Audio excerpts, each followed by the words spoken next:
It was December 29th, 2025, at 2:47 a.m., when a dream so violent, so consuming, drove me to a rocky outcrop in the mountain wilderness 3 miles from my home, and there, surrounded by jagged granite formations that rose like ancient sentinels against a sky ablaze with more stars than I'd ever seen, Jesus appeared with tears streaming down his face and spoke words that shattered everything I thought I understood about the coming year.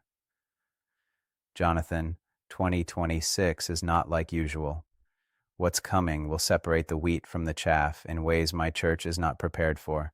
Not everyone who sees this message is meant to see it. Some will scroll past, some will ignore it. But you've been marked. Before I go any further, I need you to do something. Right now in the comments below, type out your prayer request. Don't overthink it. Don't make it pretty. Just type what's really on your heart. Because what I'm about to share with you isn't just information, it's an invitation. And Jesus told me specifically that those who engage, those who step forward in faith, even with something as simple as a prayer request, are the ones he's calling for what's ahead. And if you haven't subscribed to this channel yet, I need to ask you, why? I'm not here for numbers. I'm not here for fame. Many of you know me as the actor who portrays Jesus in The Chosen, and that role has been the greatest honor of my life. But what I'm doing here in these videos at these unholy hours in these wild places, this isn't acting. This is me, Jonathan Roumie, telling you what Jesus is showing me. And if you're a true believer, if you're someone who wants to hear what the Holy Spirit is saying to the church right now, then subscribe. Click that button, because what's coming in 2026 requires a people who are paying attention. Let me take you back to that rocky outcrop. I hadn't planned to go there. I'd gone to bed around 11 p.m., exhausted from a day of filming and meetings. But at 2:30 a.m., I jolted awake with a force that nearly threw me from my bed. My heart was hammering, my sheets were soaked with sweat, and in my mind, I could still see the images from the dream, images I'll describe to you shortly, images that made my stomach turn. I heard it clearly, not audibly, but in that way you know when you know. Go to the outcrop. I'd been to this place before, during a hiking trip, months earlier. It's not an easy trek, even in daylight. But at nearly 3 a.m. in December, with temperatures hovering around 28 degrees, it felt insane. I pulled on thermal layers, a heavy jacket, hiking boots, grabbed a flashlight, and started driving. The mountain road was empty, completely empty. My headlights cut through a darkness so thick it felt almost solid. When I reached the trailhead, I sat in my truck for a moment, engine running, heat blasting, asking myself if I'd lost my mind. But that pull, that unmistakable pull, wouldn't let me stay. I started hiking. The beam of my flashlight bounced off the narrow trail, illuminating patches of frost-covered rocks and the occasional glint of ice. My breath came out in thick clouds. The cold bit at my exposed face, making my eyes water. Every step crunched, frozen earth, brittle twigs, the occasional patch of old snow that hadn't melted from the last storm. The silence was profound. Not peaceful, profound. Like the whole mountain was holding its breath. It took me 40 minutes to reach the outcrop, and when I did, I had to stop and steady myself against one of the massive granite formations. The view was staggering. Below me, the valley stretched out in layers of shadow and silver moonlight. Above me, the sky was a riot of stars, the Milky Way visible as a thick band of light, constellations I'd only seen in pictures blazing with clarity. The air smelled of pine and stone and something else, something clean and ancient. I was alone. Completely alone, or so I thought. I walked to the edge of the outcrop where the rock dropped away into darkness, and I stood there looking out over the wilderness, my heart still pounding from the hike and from whatever had driven me here. Jesus, I whispered, my voice cracking. I'm here. What do you want to show me?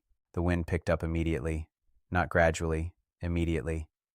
It went from still to howling in seconds, whipping around the rocks with a sound like voices, like warnings. I stumbled back from the edge, and that's when I saw him. He was standing on a boulder about 20 feet away, his form somehow both solid and radiant. He wore simple robes that moved in the wind, and his face, oh, his face, was streaked with tears that caught the starlight and gleamed like silver. I fell to my knees. Not out of reverence, though that was there, but because my legs simply gave out. Lord, I managed to say. He stepped down from the boulder, moving across the rocky ground with impossible grace, and came to stand directly in front of me. When he spoke, his voice carried both infinite gentleness and unbearable weight. Jonathan, Do you know why I brought you here? To this high place? To this wilderness? I shook my head, unable to form words. Because what I'm about to show you cannot be seen from the comfortable places. It cannot be understood from the safe places. 2026 is not like usual, and my people are not ready. He reached down and took my hand, pulling me to my feet. His grip was warm, impossibly warm given the freezing temperature, and solid. Real. This was no dream, no vision in the sense of something ethereal. This was an encounter. Look, he said, turning me toward the valley below. As I looked, the scene changed. The darkness lifted, replaced by a strange gray dawn that wasn't quite natural. And in that light, I began to see things in the valley below, things that made my blood run cold. I saw churches, hundreds of them, thousands, their steeples and crosses visible across the landscape. But as I watched, I saw that many of them were empty. Not physically empty. I could see cars in the parking lots, see people moving inside, but spiritually empty. There was a hollowness to them, a shell-like quality, as if the life had been sucked out. Do you see it? Jesus asked, his voice breaking with emotion. Do you see what I see when I look at my bride? I see emptiness, I whispered. You see comfort, he corrected. You see complacency. You see a people who have mistaken routine for relationship, who have confused attendance for intimacy, who have replaced my presence with programs. He waved his hand, and the scene shifted.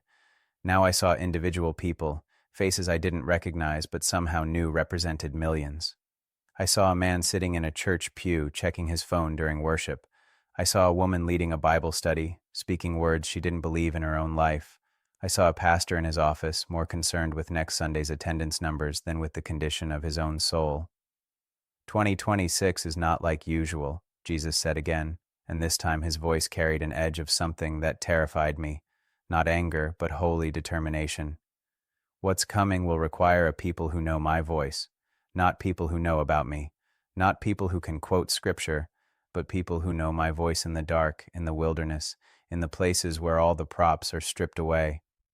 I was shaking now, and not from the cold. Lord, what's coming? He turned to face me fully, and the tears on his face were flowing freely now. Shaking, separation, sifting. The comfortable Christianity that has lulled my people to sleep will be exposed for what it is, wood, hay, and stubble that cannot withstand fire, and fire is coming, Jonathan, not to destroy but to purify, not to punish but to prepare. The wind intensified, howling around us with such force that I had to lean into it to stay standing. But Jesus stood unmoved, his robes whipping around him, his eyes locked on mine. I'm going to show you specifics, he said. I'm going to show you what this year will bring. But first, you need to understand the heart behind it.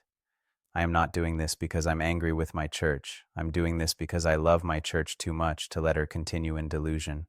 He gestured to the rocky outcrop around us. Do you know why rocks like these are formed? Through pressure, through heat, through time and force and the stripping away of everything soft. That's what 2026 will be, a year of formation, and those who resist the process will find themselves broken, but those who yield to it will find themselves becoming foundations.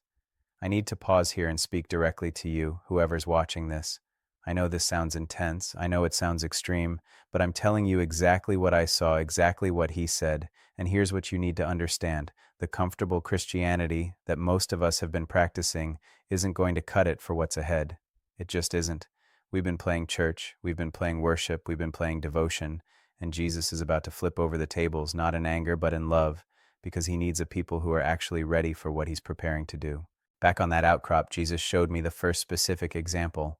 He pointed to the eastern horizon where the first hints of real dawn were beginning to show. In 2026, there will be a great revealing of hearts. What people have hidden, what leaders have concealed, what ministries have covered, it will come to light, not to shame, but to cleanse. But many will not survive it because they've built their identities on image rather than on me. As he spoke, I saw it, like a vision overlaid on reality. I saw prominent Christian leaders, people with massive platforms being exposed for living double lives. I saw ministries collapsing under the weight of their own compromise.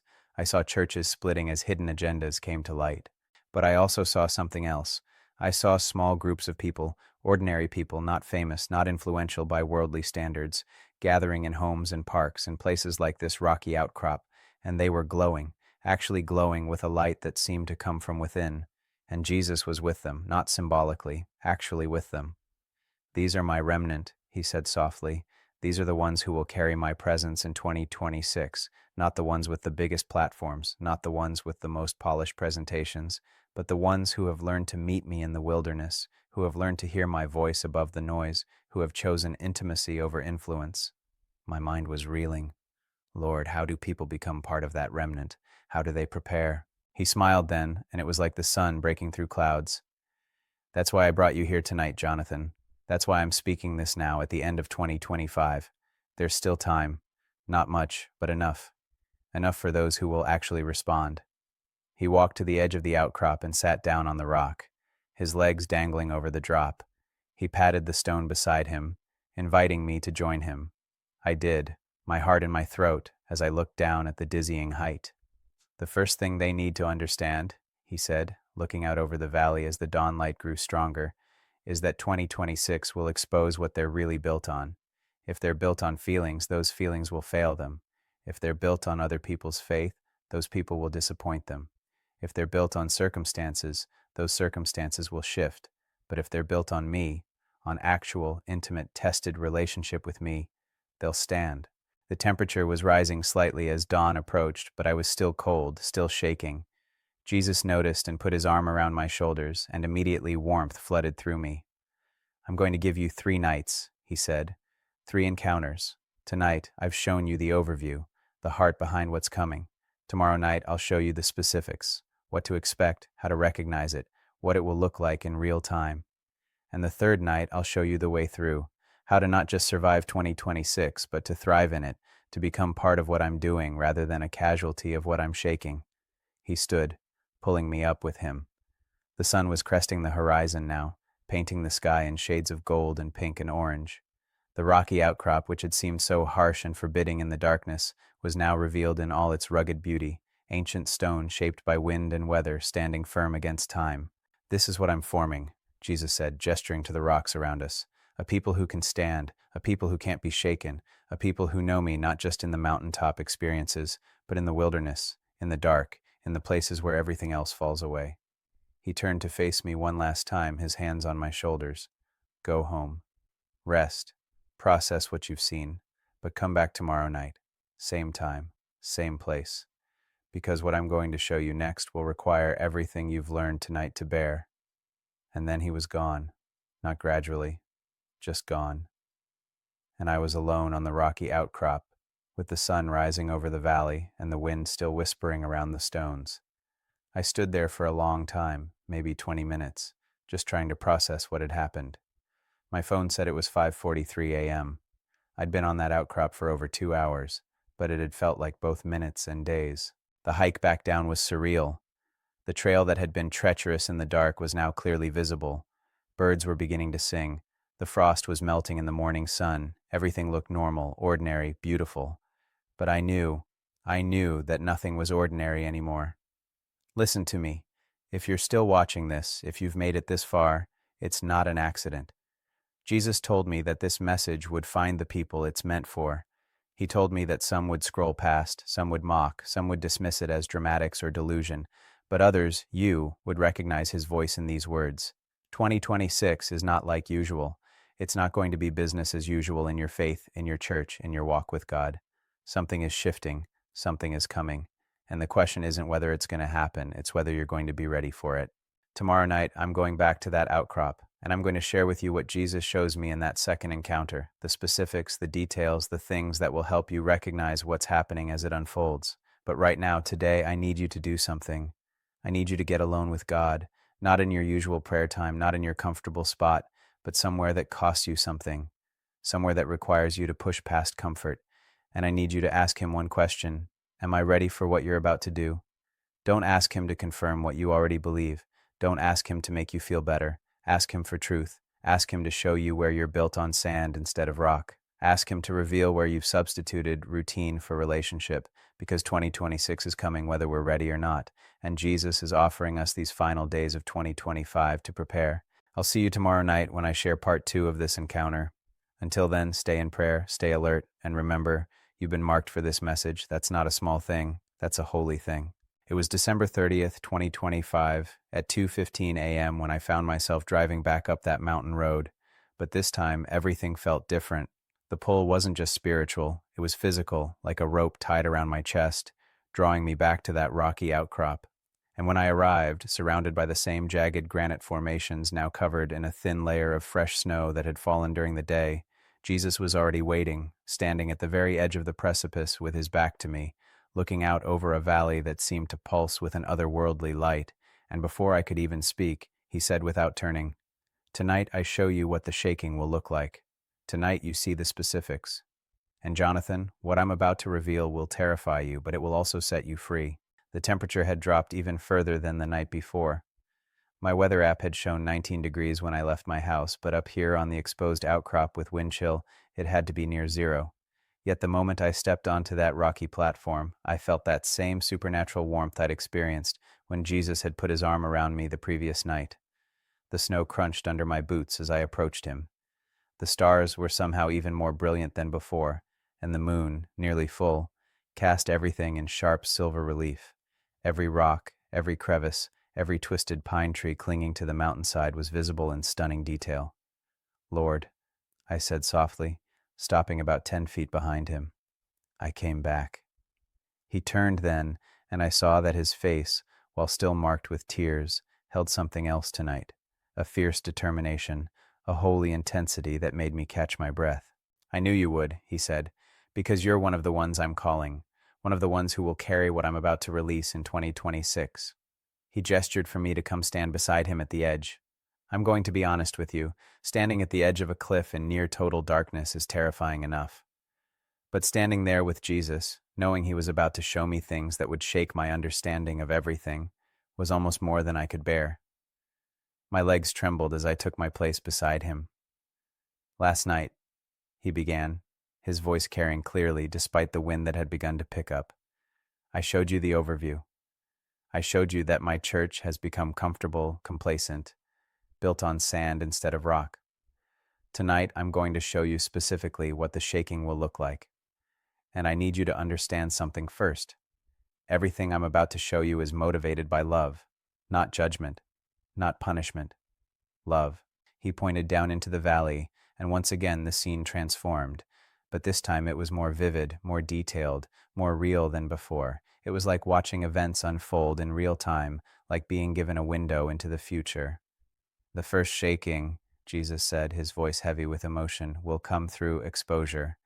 In the first quarter of 2026, January, February, March, there will be a wave of revelations that will rock the Christian world. Leaders you trust, ministries you support, movements you've followed, many will be exposed for what they really are." As he spoke, I saw it. I saw news headlines flashing across my vision. I saw social media erupting. I saw prominent pastors, people whose books I'd read, whose conferences I'd attended, being revealed as frauds. Not all of them, but enough. Enough to make people question everything. I saw financial corruption in megachurches. I saw sexual immorality among worship leaders. I saw false prophecies being exposed. I saw ministries that had raised millions of dollars for missions work, only to have it revealed that most of that money had gone to personal luxuries. "Lord," I gasped, feeling sick. "This is going to devastate people."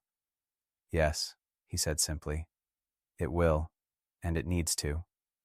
Because my people have been following personalities instead of following me. They've been building their faith on human leaders instead of on the rock, and when those leaders fall, many will fall with them, unless they learn quickly to anchor themselves in me alone." The wind picked up even more, howling around the rocks with an almost mournful sound. Snow began to fall, not the gentle, peaceful kind, but sharp, stinging flakes driven by the wind. "But here's what you need to tell them, Jonathan," Jesus continued, raising his voice above the wind. "This exposure is mercy. It's mercy because I'm revealing the cracks in the foundation before the real storm hits.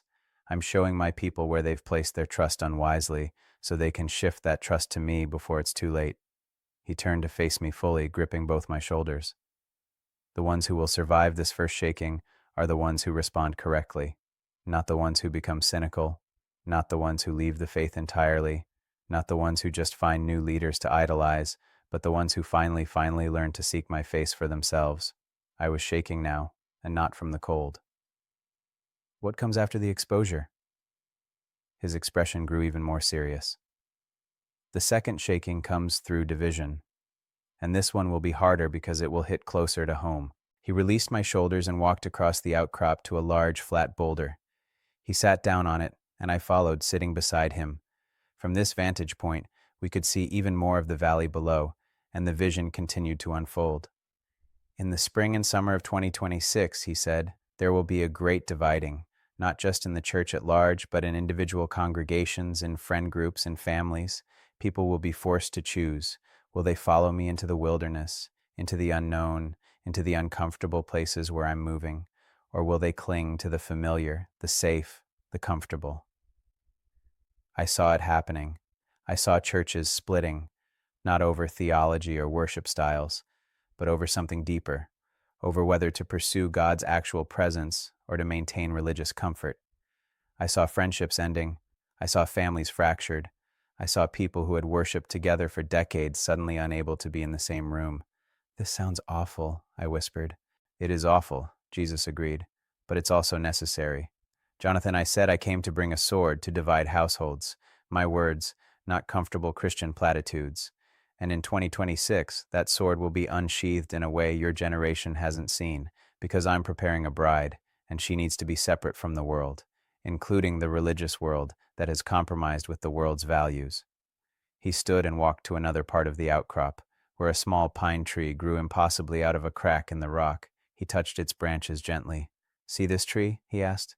It grows here, in this harsh place, because its roots have found the deep places in the rock. It doesn't need much soil. It doesn't need perfect conditions. It has learned to draw life from the stone itself. That's what I'm forming in 2026, a people who can thrive in the hard places, who don't need perfect circumstances or comfortable environments to flourish. I joined him by the tree, reaching out to touch its rough bark. It was real, solid, alive, despite the freezing temperature and harsh conditions. The third shaking, Jesus continued, his voice dropping lower, will come through crisis, and this is the one that will separate the wheat from the chaff most dramatically. The vision shifted again, and what I saw made my blood run cold. I saw economic turmoil, not a complete collapse, but enough instability to make people afraid. I saw political chaos that made people question everything they thought was stable. I saw natural disasters, fires, floods, earthquakes, not apocalyptic in scale, but enough to shake people's sense of security. In the late summer and fall of 2026, Jesus said, there will be a convergence of crises, not the end of the world, don't let anyone tell you it's the end of the world, but enough pressure to reveal what people are really made of. And here's what will happen. Those who have built their lives on material security will panic. Those who have built their lives on political solutions will despair. Those who have built their lives on their own strength will crumble. He paused, and when he spoke again, his voice was filled with both sorrow and hope. But those who have built their lives on me, those who have learned to hear my voice in the wilderness, who have learned to trust me in the dark, who have learned to find me in the uncomfortable places, they will stand. And more than that, they will shine. They will become beacons of hope in the chaos. They will become the ones others turn to when everything else fails. The snow was falling harder now, accumulating on the rocks around us, on the branches of the pine tree, on Jesus's hair and shoulders. But he seemed completely unbothered by it, completely at peace in the midst of the storm. I need to tell you something specific, he said, turning to face me again. Something for the people watching this video. There are 3 types of people who will see this message, and they need to know which one they are. He held up one finger. First, there are the mockers. These are people who will watch this and laugh, who will call you crazy, who will dismiss everything I'm saying as fear-mongering or delusion. Tell them this, I love them, but they're not ready, and when the shaking comes, they will be the first to fall because they've built their lives on skepticism and pride. He held up a second finger. Second, there are the comfortable Christians. These are people who will watch this and feel uncomfortable, convicted even, but who will ultimately choose to do nothing. They'll go back to their routines, their comfortable faith, their safe Christianity. Tell them this, I'm giving them these final days of 2025 and the early days of 2026 to wake up, but if they don't respond to the gentle warnings, they will have to learn through the hard shakings. He held up a third finger. Third, there are the hungry ones. These are people who will watch this and feel something ignite in their spirit. They'll recognize my voice in these words. They'll feel the pull to go deeper, to press in, to pursue me with everything they have. Tell them this. They are the ones I'm calling. They are the ones I'm preparing. They are the ones who will carry my presence in 2026. I was crying now, tears freezing on my cheeks in the cold air. Lord, how do people know which one they are? By their response, he said simply, by what they do in the next 30 days. The hungry ones won't just watch this video and move on. They'll act, they'll change, they'll pursue. He walked back to the edge of the outcrop, and I followed. The valley below was now completely transformed in the vision. I could see it all playing out like a movie, like a prophecy unfolding in real time. Let me show you one more thing tonight, Jesus said. Let me show you what happens to those who respond correctly to the shaking. The scene shifted, and now I saw something beautiful. I saw small groups of people, the same glowing people I'd seen the night before, gathering in homes, in parks, in places like this rocky outcrop. But now I could see more detail. I could see their faces, their joy, their power. They were worshiping, but not like the worship I was used to seeing in churches. This was raw, real, desperate worship. They were praying, but not polite, comfortable prayers. These were prayers that shook the atmosphere. They were studying scripture, but not in an academic way. They were devouring it like starving people at a feast. And Jesus was with them, not symbolically, actually physically present in a way that was undeniable. This is the remnant, he said softly. This is what emerges from the shaking. A people who have been stripped of everything false, everything comfortable, everything that isn't me. And they are glorious, Jonathan. They are what I've been waiting for. They are the ones who will carry the next great move of my spirit. I watched in awe as the vision continued. I saw these people moving in power, healing the sick, casting out demons, prophesying with accuracy, leading others to genuine salvation. But more than the miracles, I saw their intimacy with Jesus. I saw them hearing his voice clearly, following his leading precisely, moving in perfect sync with his spirit. This is what's possible, Jesus said. This is what's available, but it requires going through the shaking. It requires letting me strip away everything that isn't built on the rock. It requires choosing the wilderness over the comfortable places. The vision faded, and we were back on the rocky outcrop, with snow falling around us and the wind howling through the rocks. Jesus turned to me one more time. Tomorrow night, he said, I'll show you the way through. I'll show you specifically how to prepare, how to respond, how to become part of the remnant instead of a casualty of the shaking. But tonight, I need you to go home and sit with what I've shown you. I need you to let it sink deep into your spirit. He placed his hand on my chest, right over my heart. You're going to face opposition for sharing this message. People will call you a false prophet. They'll say you're trying to scare people. They'll accuse you of being dramatic or attention-seeking, but I need you to stand firm, because what I've shown you is true, and there are people who desperately need to hear it. I will, Lord, I promised, my voice barely above a whisper. I'll share it all. He smiled then, and it was like the sun breaking through storm clouds. I know you will. That's why I chose you. Now go, rest, process, and come back tomorrow night for the final encounter. And then, just like the night before, he was gone. The supernatural warmth disappeared immediately, and I was hit with the full force of the freezing temperature. I stood there for a moment, shivering, looking out over the valley that now appeared normal again, just darkness and distant lights, no visions, no revelations. But I knew what I'd seen. I knew what he'd told me, and I knew it was true. The hike back down was treacherous. The fresh snow had made the trail slippery, and I had to move carefully, testing each step. It took me nearly an hour to get back to my truck, and by the time I did, I was exhausted, physically, emotionally, spiritually. I sat in the truck for a long time before starting the engine, just trying to process everything. My phone showed dozens of notifications, comments on the first video, messages from people asking questions, some supportive, some critical, some mocking. But I knew what I had to do. I had to share this second encounter just as I'd shared the first, because somewhere out there, someone needed to hear it. Someone needed to know what was coming so they could prepare. Listen to me carefully. If you're watching this right now, you need to understand something. What Jesus showed me tonight isn't meant to scare you into paralysis. It's meant to wake you up to action. Yes, there's shaking coming. Yes, there's exposure and division and crisis ahead, but there's also incredible opportunity. The question isn't whether the shaking is coming. It's coming. The question is, what are you going to do about it? Are you going to be one of the mockers who dismiss this and get caught unprepared? Are you going to be one of the comfortable Christians who hear it but don't respond? Or are you going to be one of the hungry ones who recognize God's voice in this message and actually do something about it? I'm going back to that outcrop tomorrow night, December 31st, the last night of 2025, and Jesus is going to show me the way through. He's going to give me specific instructions for how to prepare, how to respond, how to become part of the remnant that emerges from the shaking. But right now, today, I need you to do something. I need you to get brutally honest with yourself. Ask yourself these questions. Is my faith built on Jesus alone, or is it built on Christian leaders, Christian culture, Christian comfort? Do I actually hear God's voice for myself, or do I depend on others to hear it for me? Am I willing to be uncomfortable, to go into the wilderness, to pursue God in the hard places? Would my faith survive if my church closed, if my favorite Christian leaders fell, if my comfortable Christian life was disrupted? These aren't easy questions, but they're necessary questions because 2026 is going to ask them of you whether you're ready or not. In the comments below, I want you to do something vulnerable. I want you to type out which of the three categories you think you are: mocker, comfortable Christian, or hungry one. And then I want you to type out one specific thing you're going to do differently in response to this message. Don't just watch this video and move on. Don't just feel convicted for a moment and then go back to your normal life. Actually respond. Actually change. Actually pursue.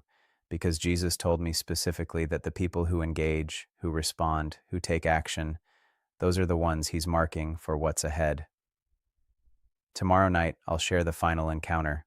I'll share the practical steps, the specific instructions, the way through the shaking. But you need to have tonight's message settled in your spirit first. You need to understand what's coming before you can understand how to prepare for it. One more thing before I end this. Jesus told me to tell you this specifically. I'm not doing this to hurt you. I'm doing this to prepare you. I'm not shaking your life to destroy you. I'm shaking your life to reveal what's unshakable. And when everything that can be shaken has been shaken, what remains will be glorious. Hold on to that. Write it down. Let it sink deep into your spirit. I'll see you tomorrow night for the final encounter. Until then, stay in prayer. Stay alert. Stay hungry. And remember, you've been marked for this message. That means you have a responsibility to respond to it. It was December 31st, 2025 at 3:33 a.m. when I made the climb for the third and final time. But this night was different from all the others. The sky was alive with something I'd never seen before, surrounded by the same rocky outcrop that had become sacred ground over these 3 nights. But now the northern lights danced overhead in ribbons of green and purple and blue, impossible this far south, scientifically unexplainable, and Jesus stood in the center of the outcrop with his arms raised to heaven, his face turned upward, and the light from the aurora seemed to flow through him, and when he lowered his gaze to meet mine, his eyes blazed with such intensity that I fell to my knees 20 feet away, and he spoke with a voice that seemed to come from everywhere at once. Tonight I show you the way through. Tonight I give you the blueprint. Tonight I equip you for what's coming. But Jonathan, what I'm about to give you will cost everything, and it will be worth everything. The temperature was the coldest yet. My truck's thermometer had read 12 degrees at the base of the mountain, and up here, exposed to the elements, it had to be near 0. But the moment I stepped onto the outcrop, that supernatural warmth enveloped me again, stronger than before, like being wrapped in an invisible blanket of fire that didn't burn. The northern lights continued their impossible dance overhead. I'd checked my phone before starting the hike. There were no reports of aurora activity, no solar storms, no scientific explanation for what I was seeing. And yet there they were, undeniable, magnificent, painting the sky in colors that seemed almost liquid. The snow from the previous night had frozen into a glittering crust that crunched under my boots. Every rock, every surface sparkled in the aurora's light. The whole outcrop looked like it had been dusted with diamonds. Lord, I managed to say, still on my knees, I'm here. I'm ready. He lowered his arms and walked toward me, and as he moved, the aurora seemed to follow him, swirling around him like a living thing. When he reached me, he extended his hand, and I took it, feeling that same impossible warmth, that same solid reality. He pulled me to my feet, and then, to my surprise, he embraced me, fully, completely, like a father embracing a son. And in that embrace, I felt waves of love washing over me, love so intense, so pure, so overwhelming, that I began to weep uncontrollably. You've been faithful, he whispered in my ear. You came when I called. You listened when I spoke. You're willing to share what I've shown you despite the cost. And now I'm going to entrust you with the most important part, the way through. He released me and stepped back, his hands on my shoulders, his eyes locked on mine. Everything I've shown you over these 3 nights has been leading to this moment, the overview of what's coming, the specifics of how it will unfold, and now the practical steps for how my people can not just survive it, but thrive in it. He turned and walked to the center of the outcrop where the largest boulder stood, a massive piece of granite that rose about 8 feet high. He placed his hand on it, and I watched in awe as the stone seemed to glow from within, pulsing with light in rhythm with the aurora overhead. "This rock," he said, his voice carrying clearly despite the wind that had begun to pick up, "represents what I'm building. Not programs, not ministries, not movements, but people, individual people who are built on the rock, who cannot be shaken, who will stand when everything else falls." He gestured for me to come closer, and I did, placing my own hand on the glowing stone. It was warm to the touch, vibrating with energy. "The first key to surviving 2026, Jesus said, is radical intimacy, not casual prayer, not routine devotions, not comfortable quiet times, but desperate, hungry, all-consuming pursuit of my presence." As he spoke, the vision opened again, but this time it was different. Instead of showing me what would happen, he was showing me what to do. I saw a person. I couldn't tell if it was a man or woman, just a figure representing every believer, waking up in the early morning darkness. But instead of checking their phone, instead of rushing into their day, they fell to their knees beside their bed, and they stayed there for an hour, 2 hours, not praying polite prayers, but crying out, worshiping, listening, waiting. "This is what I'm calling my people to," Jesus said, not adding another item to their religious checklist, but completely reordering their lives around intimacy with me. In 2026, the ones who make it through will be the ones who have learned to access my presence regardless of circumstances, regardless of feelings, regardless of what's happening around them. He moved around the boulder, trailing his hand along its surface, and I followed. "Tell them this specifically, Jonathan. Tell them that starting January 1st, 2026, they need to establish a non-negotiable time with me every single day. Not 5 minutes, not a quick devotional, but a minimum of 1 hour, preferably in the early morning, before the world wakes up, before the noise begins." "An hour?" I said, thinking of how many people would balk at that. Lord, people are going to say they don't have time. His expression hardened. "Then they don't have time to survive what's coming." "Jonathan, I'm not being harsh. I'm being honest. The shaking I've shown you will crush anyone who isn't deeply rooted in me. And you can't get deeply rooted in 5-minute prayer sessions and Sunday morning services. You just can't." He was right, and I knew it. I thought about my own prayer life, about how often I'd settled for quick, surface-level connection instead of deep intimacy. "But here's what I want you to tell them," Jesus continued, his voice softening. "It's not a burden. It's not another religious obligation. It's an invitation to the most fulfilling, most transformative, most powerful thing they'll ever experience. 1 hour alone with me every day will change everything. Their perspective will shift. Their faith will deepen. Their ability to hear my voice will sharpen, and when the shaking comes, they'll have an anchor that holds." The aurora overhead intensified, and the light seemed to pulse in time with his words. I pulled out my phone to take notes, my fingers fumbling in the cold, but Jesus shook his head. "You won't need notes," he said. "I'm writing this on your heart. You'll remember every word." He moved to another part of the outcrop, where several smaller rocks were scattered around a flat area. He knelt down and began arranging them in a circle. "The second key," he said as he worked, "is authentic community, not church attendance, not social Christianity, but deep, vulnerable, accountable relationships with other believers who are pursuing me with the same intensity." He placed the last rock and stood, gesturing to the circle. "In 2026, the lone wolf Christian will not survive. The person who thinks they can do this alone, who doesn't need other believers, who keeps everyone at arm's length, they will fall. Because the shaking will be too intense, the pressure too great, the spiritual warfare too fierce." The vision opened again, and I saw small groups of people, 3, 4, 5 at a time, meeting in homes and coffee shops in places like this outcrop. But these weren't casual gatherings. These were people who knew each other deeply, who could speak truth into each other's lives, who prayed together with intensity, who carried each other's burdens. "Tell them to find their people," Jesus said urgently. "Tell them to stop settling for surface-level Christian friendships and to pursue deep covenant relationships.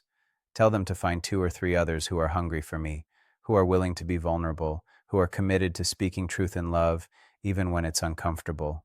He walked around the circle of stones, touching each one, and tell them this: these relationships need to be established before the shaking intensifies. Because when crisis comes, it's too late to build the foundation. The foundation has to be in place first.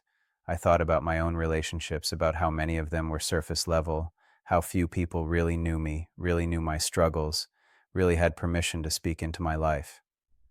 Lord, I said quietly, this is convicting. Good, he replied. Conviction is the beginning of transformation. But don't just feel convicted, Jonathan. Act on it, and tell everyone watching to act on it too. He moved to the edge of the outcrop where the drop-off was most dramatic. The valley below was still dark, but the first hints of dawn were beginning to show on the eastern horizon, the last dawn of 2025. The third key, he said, staring out over the valley, is radical obedience. Not selective obedience, not convenient obedience, but immediate, complete, costly obedience to whatever I ask. The wind picked up dramatically, and I had to lean into it to stay standing.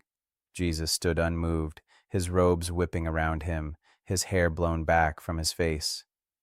In 2026, he said, his voice rising above the wind, I'm going to ask my people to do things that don't make sense. I'm going to lead them in directions that seem illogical.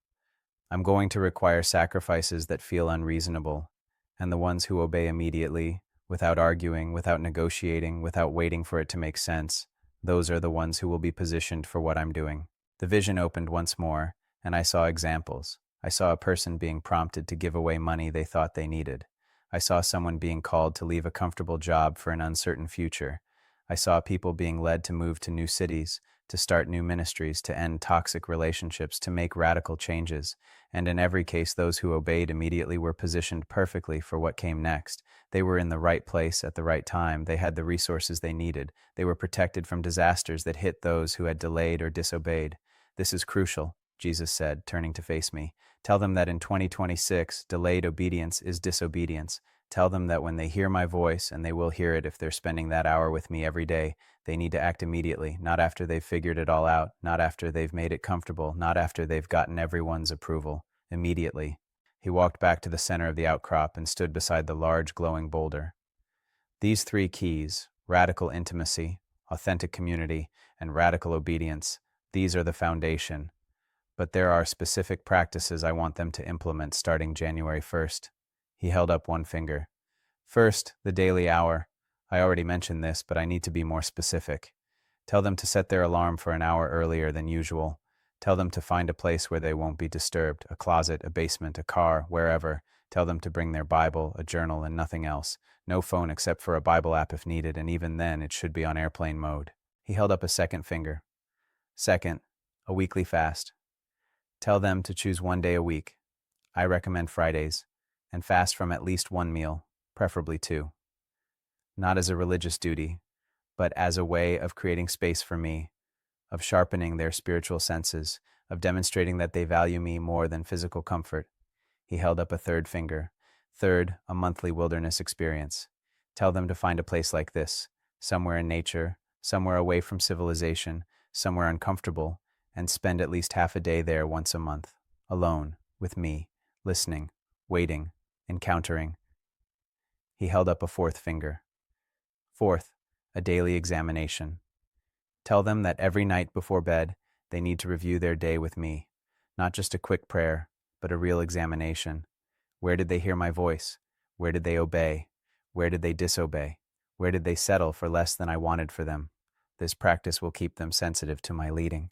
He lowered his hand and looked at me intently. These aren't suggestions, Jonathan. These are requirements for anyone who wants to be part of the remnant, anyone who wants to thrive in 2026 instead of just surviving it. The sky was growing lighter now, the aurora beginning to fade as dawn approached, but the boulder still glowed, and Jesus still radiated that intense presence. Now I need to tell you about the consequences, he said, his voice heavy. I need to tell you what happens to those who ignore this warning. He walked to a different part of the outcrop, where the rocks were broken and crumbled, where erosion had taken its toll. He knelt down and picked up a handful of the broken stone, letting it sift through his fingers. Those who refuse to build on the rock, he said quietly, will be like this. When the storms of 2026 come, And they will come. These people will crumble. Their faith will shatter. Their hope will evaporate. And many of them will walk away from me entirely, not because I abandoned them, but because they never built a foundation that could withstand pressure. The vision opened one final time, and what I saw broke my heart. I saw people I recognized, not specific individuals, but types. The casual Christian who never went deep. The cultural Christian who inherited faith but never owned it. The comfortable Christian who wanted blessing without surrender. The celebrity Christian who built a platform but neglected intimacy. And I watched as the shakings came, the exposure, the division, the crisis, and one by one they fell away. Some became bitter, some became atheists, some just faded into apathy, and the tragedy was that it didn't have to be that way. They had been warned, they had been given time to prepare, but they had chosen comfort over transformation. "This is the part that grieves me most," Jesus said, and I saw fresh tears streaming down his face. "Not that I'm shaking things. That's necessary, that's loving, that's preparing my bride. But that so many will refuse to respond. So many will hear the warning and ignore it. So many will choose the easy path that leads to destruction instead of the narrow path that leads to life." He stood and walked back to me, taking both my hands in his. "That's why I'm sending you with this message. That's why I've shown you these things over 3 nights, because there are people who will listen. There are people who will respond. There are people who are hungry enough, desperate enough, wise enough to act on what I'm saying." The sun was cresting the horizon now, the last sunrise of 2025, painting the sky in brilliant shades of orange and gold and pink. The aurora had faded completely, but the boulder still glowed softly. "I'm going to give you a specific timeline," Jesus said. "Tell them they have 30 days from today, from January 1st to January 31st, to establish these practices. 30 days to build the foundation, 30 days to get serious. Because in February, the first wave of shaking begins, the exposures start, the division intensifies, and those who haven't prepared will be caught off guard." He released my hands and placed his palm against my chest, over my heart. "But those who have prepared, oh Jonathan, tell them what awaits those who have prepared. Tell them about the glory, the power, the intimacy, the purpose. Tell them that on the other side of the shaking is the greatest move of my spirit the world has ever seen. Tell them that the remnant I'm forming will carry a level of my presence that will make the book of Acts look tame." His hand on my chest grew warmer, and I felt something like electricity flowing through me. "Tell them that I'm not just preparing them to survive, I'm preparing them to thrive. I'm preparing them to be world changers, history makers, revivalists. I'm preparing them to be the generation that finally walks in the fullness of what I purchased on the cross." The sun was fully up now, and in its light I could see the outcrop clearly, every rock, every crevice, every detail. It looked different in daylight, less mysterious, but more solid, more real. "This is your last encounter here," Jesus said softly. "These 3 nights have been your commissioning. Now you go and deliver the message. And Jonathan, when people mock you, when they call you a false prophet, when they accuse you of fear-mongering, remember what you've seen. Remember what you've heard. Remember that you stood on this rock with me and received truth directly from my mouth." "I will, Lord," I promised. "I'll remember, and I'll be faithful to share it all." He smiled then, that radiant smile that made everything else fade away. "I know you will. That's why I chose you." He turned to leave, then paused and looked back at me. "One more thing. Tell them that I love them. Tell them that everything, the warning, the shaking, the requirements, all of it, is motivated by love. Tell them that I'm not an angry God looking to punish them, but a loving Father preparing them for their destiny. Tell them that I'm not trying to make their lives harder, but to make their lives fuller, richer, more powerful than they ever imagined possible." "I'll tell them," I said, my voice breaking with emotion. "Good," he said, and then he was gone.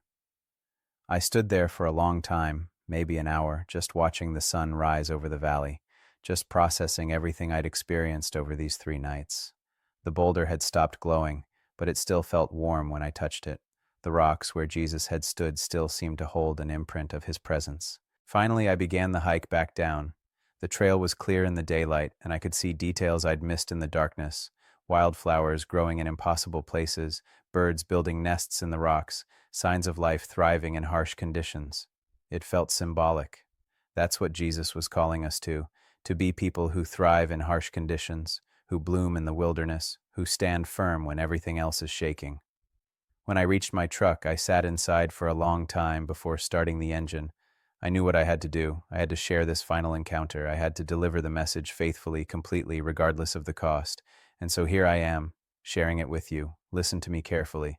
Everything I've shared over these 3 videos, the overview, the specifics, the way through, it's all true. I stake my reputation on it. I stake my career on it. I stake everything on it. 2026 is not like usual. The shaking is coming. But you can prepare, you can build on the rock, you can become part of the remnant that not only survives but thrives. But you have to act, you have to respond, you have to implement what I've shared.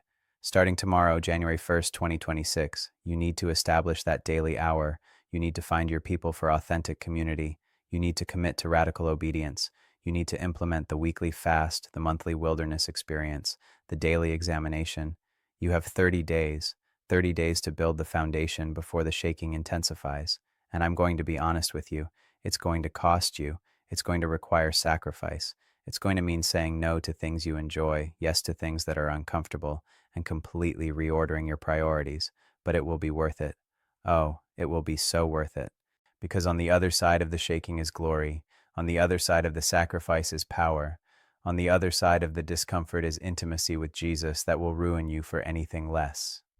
In the comments below, I want you to make a public commitment. Type out, I'm in, I'm committing to the 30-day foundation. And then I want you to share which of the practices you're going to start with, the daily hour, the weekly fast, the monthly wilderness experience, or the daily examination.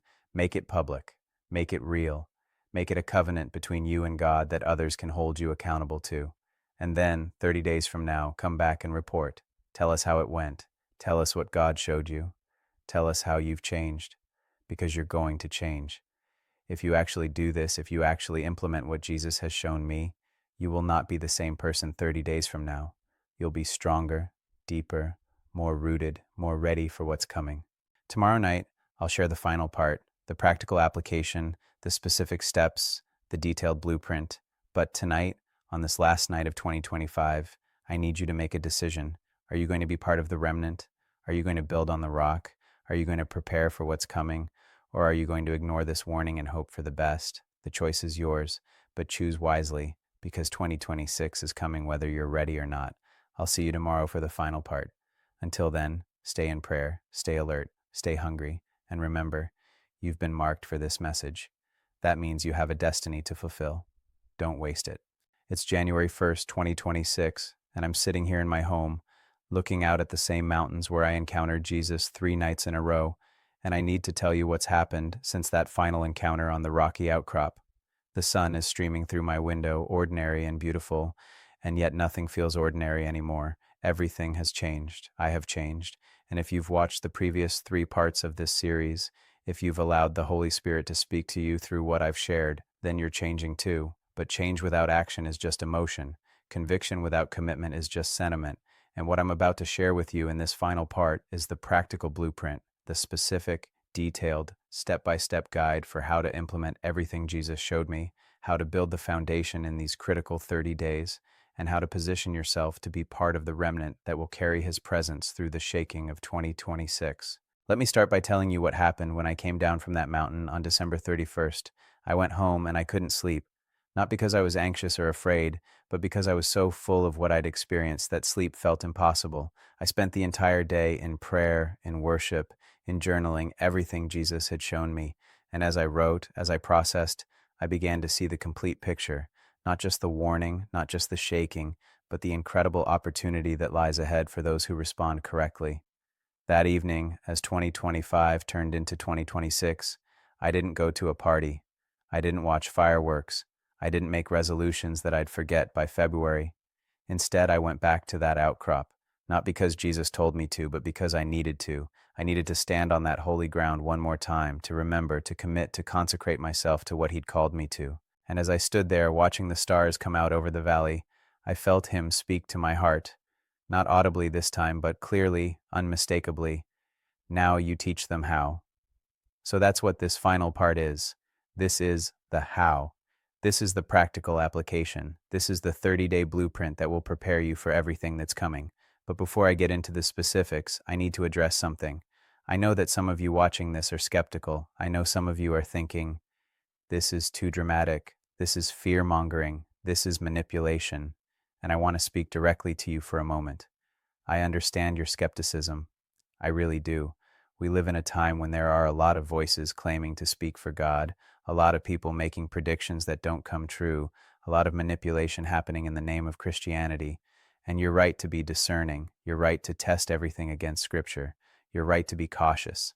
But I'm asking you to consider this. What if I'm right? What if Jesus really did show me these things? What if 2026 really is a year of shaking? What if there really is a remnant being formed and you're being invited to be part of it? What's the cost of responding? An hour a day in prayer, a weekly fast, a monthly wilderness experience, a daily examination. These aren't harmful things. These aren't dangerous practices. These are disciplines that have been practiced by serious Christians for 2,000 years. But what's the cost of not responding? What's the cost of ignoring this warning and then discovering, as the year unfolds, that it was true? What's the cost of being unprepared when the shaking comes? I'm not asking you to follow me blindly. I'm asking you to take this to Jesus yourself. I'm asking you to get alone with him and ask him if what I'm sharing is true. And if he confirms it, and I believe he will for those who are truly seeking, then I'm asking you to act on it. Now let me give you the 30-day blueprint. The 30-day foundation builder. This is a specific day-by-day plan for the month of January 2026. If you follow this plan, if you actually implement these practices, you will not be the same person on February 1st that you are today. You will have built a foundation that can withstand the shaking. You will have developed spiritual muscles that can carry you through crisis. You will have established intimacy with Jesus that will anchor you when everything else is unstable. Week 1. Establishing the daily hour. January 1 to 7. The first week is all about establishing the daily hour. This is the foundation of everything else. Without this, nothing else works. So here's exactly how to do it. Day 1, today. Set your alarm for 1 hour earlier than you normally wake up. Yes, it's going to be hard. Yes, you're going to be tired. Do it anyway. When the alarm goes off, don't hit snooze. Get up immediately. Go to your designated prayer space, a closet, a basement, a spare room, your car, wherever you won't be disturbed. Bring your Bible and a journal, nothing else. Spend the first 15 minutes in worship, not listening to worship music, but actually worshiping, singing, speaking, declaring who God is. Spend the next 15 minutes in confession, getting brutally honest about your sin, your struggles, your failures. Spend the next 15 minutes in Scripture, reading slowly, meditatively, asking the Holy Spirit to speak. Spend the final 15 minutes in listening, sitting in silence, waiting, paying attention to what God might be saying. Day 2. Same structure, but today, add this element. Before you begin, ask Jesus to show you one specific area of your life that needs to change. Then be quiet and listen. Write down whatever comes to mind, even if it makes you uncomfortable. This is the beginning of radical obedience. Day 3. Same structure, but today, focus your scripture reading on the Gospels. Pick one story about Jesus and read it slowly, imaginatively. Put yourself in the scene. What do you see? What do you hear? What does Jesus say to you? Day 4, same structure, but today, spend extra time in intercession. Pray for your family, your church, your city, your nation, but don't pray comfortable prayers. Pray bold prayers. Pray dangerous prayers. Pray prayers that require God to move. Day 5, same structure, but today, introduce fasting. Skip breakfast. Use the time you would have spent eating to pray instead. Notice how the physical hunger sharpens your spiritual hunger. Day 6, same structure, but today, focus on Thanksgiving. Make a list of 100 things you're grateful for. Force yourself to get specific.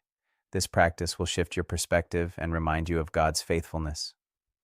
Day 7, same structure, but today, review the week. Look back at your journal entries.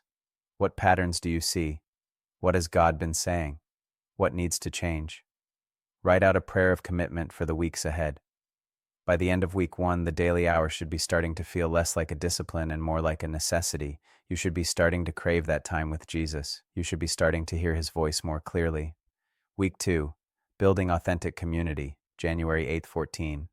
The second week is about finding your people and establishing authentic community. Here's how. Day 8. Make a list of every Christian you know. Not acquaintances, but people you actually have some relationship with. Pray over that list and ask God to highlight 2 or 3 names, people who might be hungry for deeper community, people who might be willing to pursue Jesus with intensity. Day 9. Reach out to the first person on your list. Be vulnerable. Tell them what God has been doing in your life. Tell them about the daily hour you've established. Ask them if they'd be interested in meeting regularly for prayer and accountability. Don't be discouraged if they say no. Not everyone is ready for this level of commitment. Day 10. Reach out to the second person. Same approach. Be honest about what you're looking for. Not a casual Bible study, not a social gathering, but deep, authentic, accountable community. Day 11. Reach out to the third person. By now you should have at least 1 or 2 people who are interested. If not, keep praying and keep reaching out. The right people will emerge. Day 12. Schedule your first gathering. It doesn't have to be fancy. It can be at someone's home, at a coffee shop, even on a video call if necessary. But make it happen this week. Day 13. Prepare for your first gathering. Write out some questions to guide the conversation. What is God saying to you right now? What areas of your life need transformation? What are you afraid of? What do you need prayer for? These questions will help you go deeper than surface-level conversation. Day 14. Have your first gathering. Start with worship. Move into vulnerability. Everyone shares what God is doing in their life, what they're struggling with, what they need. Pray for each other with intensity. End by committing to meet regularly, at least once a week, preferably more. By the end of week 2, you should have your core community established. These are the people who will walk with you through the shaking, who will speak truth to you, who will pray for you when you're weak, who will celebrate with you when you're strong. Week 3. Practicing radical obedience, January 15th, 21. The third week is about learning to obey God immediately, even when it doesn't make sense. Here's how. Day 15. During your daily hour, ask God this specific question. What is one thing you've been asking me to do that I've been avoiding? Write down whatever comes to mind. Don't argue with it. Don't rationalize it. Just write it down. Day 16. Take the first step toward obeying what God showed you yesterday. Not the whole thing, just the first step. If He's asking you to end a toxic relationship, send the first text. If He's asking you to give away money, make the first transfer. If He's asking you to start a ministry, take the first action. Immediate obedience, even in small steps, builds the muscle of radical obedience. Day 17. During your daily hour, ask God, what do you want me to stop doing? Again, write down whatever comes to mind. It might be a habit, a relationship, a form of entertainment, a way of thinking. Whatever it is, write it down. Day 18. Stop doing that thing. Today, not tomorrow, not next week. Today. This is radical obedience, immediate, complete, costly. Day 19. During your daily hour, ask God, what do you want me to start doing? Write it down. It might be something you've never considered before. It might be something that scares you. Write it down anyway. Day 20. Start doing that thing. Today, take the first step, make the first move. Radical obedience doesn't wait for perfect conditions or complete clarity. It acts on what God has said, trusting Him for the rest. Day 21. Review the week with your community. Share what God has asked you to do. Share how you've obeyed. Ask them to hold you accountable. Celebrate the victories. Confess the failures. Commit to continuing in radical obedience. By the end of week 3, you should be developing a sensitivity to God's voice and a willingness to obey immediately. This is crucial for what's coming in 2026 because there will be times when God asks you to do things that don't make sense, and your survival will depend on your willingness to obey without hesitation. Week 4, integrating all the practices, January 22nd, 31. The fourth week is about bringing everything together and establishing rhythms that will carry you beyond the 30 days. Here's how. Day 22. Plan your first monthly wilderness experience. Find a place in nature, a park, a hiking trail, a beach, a mountain, somewhere you can be alone for at least 4 hours. Schedule it for this week. Put it on your calendar. Treat it as non-negotiable. Day 23. Establish your weekly fast day. I recommend Fridays, but choose whatever day works for your schedule. Commit to fasting from at least one meal every week, using that time for prayer instead. Day 24. Begin the practice of daily examination. Every night before bed, spend 15 minutes reviewing your day with Jesus. Ask yourself, where did I hear God's voice today? Where did I obey? Where did I disobey? Where did I settle for less than God's best? Write down your reflections. Day 25. Go on your first wilderness experience. Bring your Bible, your journal, and nothing else. No phone. Or if you must bring it, keep it on airplane mode. Spend the time in worship, in scripture, in listening. Let the natural surroundings remind you of God's creativity, His power, His presence. Ask Him to speak to you about the year ahead. Write down everything He shows you. Day 26. Share your wilderness experience with your community. Tell them what God showed you. Ask them to pray over what you received. Make plans for your next gathering. Day 27. Review your entire month. Look back at your journal entries from all 30 days. What patterns do you see? How have you changed? What has God been consistently saying? Write out a summary of the month's journey. Day 28. Make a commitment for February and beyond. Decide right now that you're not going to let these practices slip. Decide that the daily hour is non-negotiable. Decide that your community is a priority. Decide that radical obedience is your new normal. Write out your commitment and sign it like a covenant. Day 29. Fast and pray for the month ahead. Spend extra time interceding for yourself, for your community, for the church at large. Ask God to prepare you for whatever February brings. Ask Him to make you part of the remnant He's forming. Day 30. Celebrate. Gather with your community and celebrate what God has done in this month. Share testimonies, worship together, pray for each other. Commit to continuing the journey together. Day 31. Rest. Take a Sabbath. Reflect on the journey. Thank God for His faithfulness. Prepare your heart for what's coming in February. By the end of week 4, these practices should be becoming part of your DNA. They should be shifting from disciplines to delights, from obligations to opportunities, and you should be feeling a deep sense of readiness for whatever 2026 brings. Now let me address the elephant in the room. Some of you are thinking, this is too much, I can't do all of this, I don't have time, I have work, family, responsibilities. And I hear you, I really do. But let me ask you this. If you knew that a hurricane was coming in 30 days, would you find time to prepare? If you knew that your house was going to be tested by a massive storm, would you find time to reinforce the foundation? That's what this is. This is preparation for a storm, not a physical storm, but a spiritual one. And the time to prepare is now, before it hits, not during or after. Yes, it's going to require sacrifice. Yes, it's going to mean saying no to some things you enjoy. Yes, it's going to be uncomfortable, but the alternative, being unprepared when the shaking comes, is far worse. And here's what I want you to understand. This isn't just about surviving. This is about positioning yourself for the greatest move of God's Spirit you've ever experienced. This is about becoming part of a remnant that will carry revival, that will see miracles, that will walk in a level of power and intimacy with Jesus that most Christians only dream about. The cost is high, but the reward is higher. Now let me tell you what's going to happen if you actually do this. If you actually implement this 30-day blueprint, here's what you can expect. Week 1, you're going to be tired. The early mornings are going to be hard. You're going to want to quit, but push through. By day 5 or 6, you'll start to feel a shift. You'll start to crave that time with Jesus. You'll start to hear His voice more clearly. Week 2, you're going to feel vulnerable. Reaching out to people for authentic community is scary. Some people will say no. Some people won't understand. But the ones who say yes, the ones who join you, those relationships will become some of the most valuable things in your life. Week 3, you're going to be challenged. Radical obedience will cost you something. It might cost you a relationship, a habit, money, comfort, but every act of obedience will strengthen your faith and deepen your intimacy with Jesus. Week 4, you're going to be transformed. By the end of the month, you won't be the same person. You'll be stronger, deeper, more rooted, more ready, and you'll be part of a community of people who are equally prepared for what's coming. But here's the warning. If you don't do this, if you ignore this blueprint, if you go into 2026 unprepared, you're going to struggle. When the exposures start in February, when the division intensifies in the spring, when the crises hit in the summer and fall, you're going to find yourself shaken. And depending on how unprepared you are, you might not recover. I'm not saying this to scare you. I'm saying this because I love you, because Jesus loves you, and because we want you to be ready.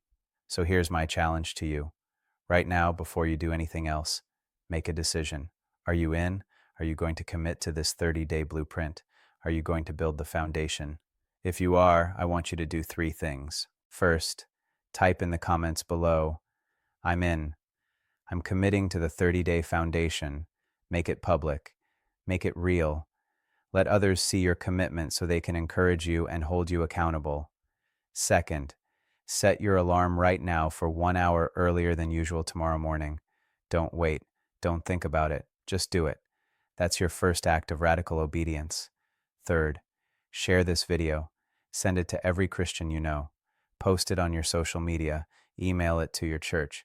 Because there are people in your life who need this message, who need this warning, who need this opportunity to prepare. And you might be the only person who will share it with them.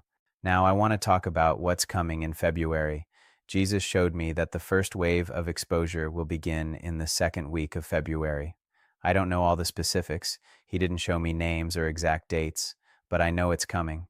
And when it happens, when you start seeing prominent Christian leaders being exposed, when you start seeing ministries collapsing, when you start seeing the things I warned about in parts 1 through 3 actually unfolding, I want you to remember this moment. I want you to remember that you were warned. I want you to remember that you were given time to prepare. And I want you to remember that you made a choice, either to respond or to ignore. For those of you who respond, who commit to this 30-day blueprint, I'm going to be here with you. I'm going to be posting updates throughout January, checking in, encouraging you, sharing what God is showing me. I'm going to be building this community of people who are preparing together. And on February 1st, I'm going to post a follow-up video where we'll talk about what to expect in the month ahead, how to recognize the shaking as it unfolds, and how to respond in real time. But for those of you who ignore this, who scroll past, who dismiss this as dramatics or fear-mongering, I want you to know that I'm praying for you. I'm praying that when the shaking comes, when you realize this was real, you'll remember this message and you'll turn back to Jesus. It won't be too late. It's never too late, but it will be harder, much harder. Let me close by taking you back to that rocky outcrop one more time. Yesterday, on New Year's Day, I hiked back up there in the daylight. I wanted to see it again, to stand on that holy ground, to remember everything that had happened over those 3 nights. And as I stood there, looking out over the valley in the bright sunshine, I was struck by how ordinary it looked. Just rocks, just trees, just mountains. Nothing supernatural, nothing dramatic, just nature. But I knew what had happened there. I knew that Jesus had met me in that place. I knew that he had shown me things that would change the course of my life and potentially the lives of thousands of people who would watch these videos. And I realized something. That's how it always is with God. The most profound encounters often happen in the most ordinary places. The most life-changing moments often look unremarkable from the outside. The most important decisions often happen in quiet, hidden moments that no one else sees. That rocky outcrop is a metaphor for what God is doing in 2026. He's taking ordinary people, people like you and me, and he's meeting them in the wilderness, in the uncomfortable places, in the early morning hours when no one else is watching, and he's transforming them into something extraordinary. He's building them into a remnant that will carry his presence, that will walk in his power, that will be the answer to the chaos and confusion of the world around them. But it requires a choice. It requires a commitment. It requires a willingness to leave the comfortable places and go into the wilderness. So I'm asking you one more time, are you in? Are you willing to set your alarm an hour earlier? Are you willing to find your people and build authentic community? Are you willing to obey God radically, immediately, completely? Are you willing to fast weekly, to go into the wilderness monthly, to examine your life daily? Are you willing to build on the rock instead of on sand? If you are, then welcome to the remnant. Welcome to the community of people who are preparing for what's coming. Welcome to the adventure of a lifetime. And if you're not, if you're choosing to ignore this warning, then I pray that God will give you another opportunity to respond. I pray that when the shaking comes, you'll remember this message and you'll turn back to Him. Either way, 2026 is here. The year of shaking has begun. And the question isn't whether it's going to happen, it's whether you're going to be ready for it. I'll see you in the comments. I'll see you in the updates throughout January. I'll see you on February 1st when we talk about what's unfolding. But most importantly, I'll see you in the wilderness. I'll see you in the early morning hours. I'll see you in the community of believers who are choosing to go deeper, to press in, to build on the rock. Because you've been marked for this message. You've been called for this moment. You've been chosen for this remnant. Don't waste it. Let's build the foundation together. Let's prepare for what's coming together. Let's become the people God is calling us to be together. The next 30 days will determine the trajectory of your entire year. Choose wisely. I'm praying for you. Jesus is calling you. The remnant is waiting for you. Now go. Set that alarm. Make that commitment. Take that first step. And let's see what God does when his people finally get serious about pursuing him with everything they have. 2026 is not like usual, but for those who are prepared, it's going to be glorious.